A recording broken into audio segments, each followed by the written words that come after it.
So we're on chapter 10, why you should never keep a dragon in your rucksack. I'm not known for my brilliant concentration in class.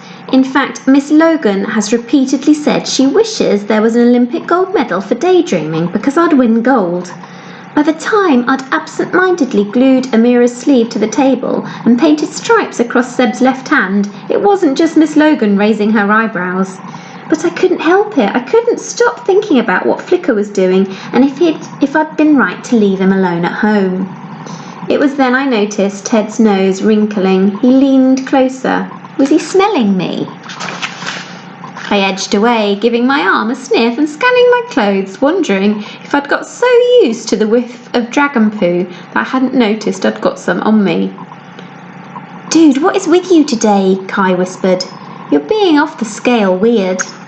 But before I had the chance to blame any rogue tortoises for Mr. Firth strode into the classroom. "Ready for the rounders competition, Miss Logan?" he bellowed. "We've been looking forward to this all term. I hope you've had your class working on their skills after last term's netball fiasco." Miss Logan smiled serenely. "I think we're ready for you, Mr. Firth." "Oh, I doubt that, Miss Logan, but I suppose we must admire your optimism. Of course, my lot depend on ability more than wishful thinking. Anyway, the match has been scheduled for 2 p.m. I'll be taking Lightning class out for the warm-up beforehand. You're welcome to join us, if you don't think we'll scare the opposition." From the look he gave us, he said the word opposition. It was clear he didn't think we were qualified as a serious threat. He didn't throw back his head like some dastardly villain and scoff outright, but we all know Mr. Firth thought his class was going to wipe the floor with us. And even Miss Logan didn't look quite so serene after he'd left. I could tell Ted, Kat and Kai wanted to quiz me properly when we were on our way out of class, so I hung on behind pretending I'd lost my pen under the table. Part of me would have liked to tell them everything, but another part wanted to keep Flicker all to myself. I'd never had anything as cool as Flicker before, and I wasn't sure I was ready to share him. Not yet. But I was beginning to realise that with my terrible lying skills, keeping him a secret might not be as easy as I thought. The exploding poo didn't help either. It happened while we were getting into our PE kits. I lifted out my shorts and my heart sank. There were dark scorch marks across the bum. But it was the smell that everyone noticed first. One of Flicker's dried up poos had exploded, covering every inch of my bag. Liam screwed up his nose. "Ooh, miss, something smells." He looked in my direction, and I think it might be coming from over there. Everyone turned and looked at me. It was one of those times you wish you had a pop-up black hole in your pocket, ready to swallow you up. "I think Thomas has had an accident, miss," he said, pretending to whisper behind his hand, but actually saying it loud enough for Class 3 to hear. Class 3 were 2 doors away. Liam was just loving this. I looked at Ted and Kai, but even they were backing away. I stuffed the shorts back inside my bag, cringing. While the rest of the class bundled out towards the field, I was sent to Lost Property to find some spare kit.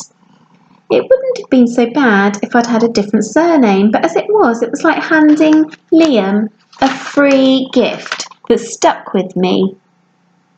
Whiffy Liffy for the rest of my life.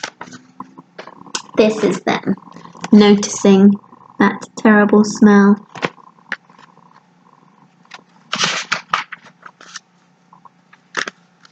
On Mondays, Grandad picked me up from school, but when he saw me and asked how my day had been, I just shrugged. I couldn't exactly tell him about the dragon poo incident, and we'd lost so spectacularly in the rounders match, I just wanted to forget the whole day. "I've been thinking about the garden," Grandad said. "We need to work out what's going where. Got to get the right conditions for each plant or they won't thrive. What do you say? Fancy coming over and helping me plan it out?" Can I come tomorrow?" I said, thinking of how I really just wanted to get home to Flicker. As we walked on through the park, Grandad started telling me about how we were going to mark out the garden into areas. I was too distracted to listen properly. I kept thinking about the burst dragon fruits I'd seen under the tree. Had more dragons really hatched? Could there be 6 dragons hiding out in our town? It seems so unlikely. I mean, with the amount of mess my one little dragon was wreaking. If there was a whole pack of them out there, surely the news would be full of explosions and unexplained fires. People noticed stuff like that, didn't they? The nagging feeling I'd had during lessons grew even worse the closer I got to home. I started walking more quickly, my brain going over and over everything I'd done that morning, and then it landed on me like a cosmic cowpat. The thing I hadn't done. I grabbed the front door key from Grandad's hand and ran, my panic rising, because the one thing I'd forgotten to do was close my bedroom window. At home, my fingers fumbled with the lock. I raced up the stairs and flung open the door to my bedroom. When I looked inside, it wasn't the shredded curtain or the dragon poo on my computer that I noticed first. It was Flicker, perched on the windowsill of the open window. For 2 days I'd had the coolest pet in the world. 2 days! And now I was about to lose him. I stood frozen to the spot. "Thomas," Grandad called, coming up the stairs. "You okay? Your pants on fire or something?" He paused halfway up and looked through the banisters towards my door. I quickly pulled it shut behind me. "Nah, just checking Tom hadn't got in my room again," I said, but my voice was far too squeaky to sound casual. He looked about to quiz me, but then said, "Righto, I guess every man's entitled to his secrets. Hey, Chipstick?" He gave me a wink. "I'm just downstairs if you need me. I'll put the kettle on, shall I?" "Yeah, great, thanks, good idea," I said, already disappearing back into my room.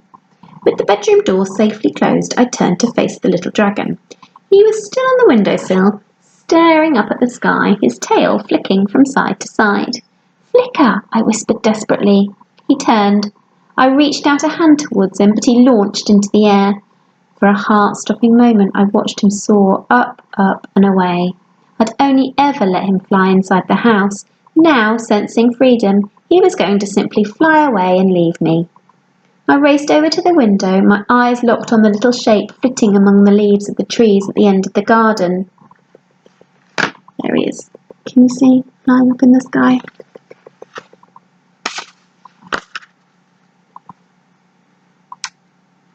After a few agonising minutes, he fluttered towards the tree in next door's garden, the one nearest my window.